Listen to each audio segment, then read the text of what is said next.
జరిగిందంటే అక్కడ ఎంతో కొంత ఇంటర్లింక్ లేకుండా పనిచేయడానికి అవకాశం లేదు.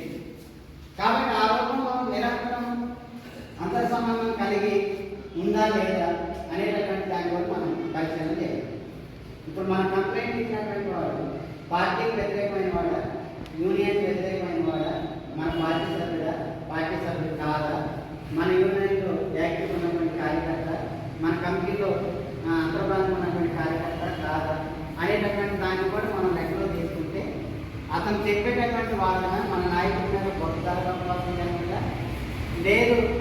గ్రామ పంచాయతీ సమస్యల మీద గదిలిస్తా ఉన్నాం, మధ్యాహ్న భోజన కార్మికుల సమస్యల మీద గదిలిస్తున్నాం, బీడీ కార్మికుల గురించి పోరాటాలు చేస్తూ ఉన్నాం, లేదా హమాలీల గురించి చేస్తూ ఉన్నాం, లేదా ఆటో ట్రాన్స్పోర్ట్ కార్మికుల గురించి చేస్తూ ఉన్నాం, ఎలక్ట్రిసిటీ కార్మికుల గురించి చేస్తూ ఉన్నాం, ఆర్టీసీ కార్మికుల పోరాటాలు చేస్తూ ఉన్నాం.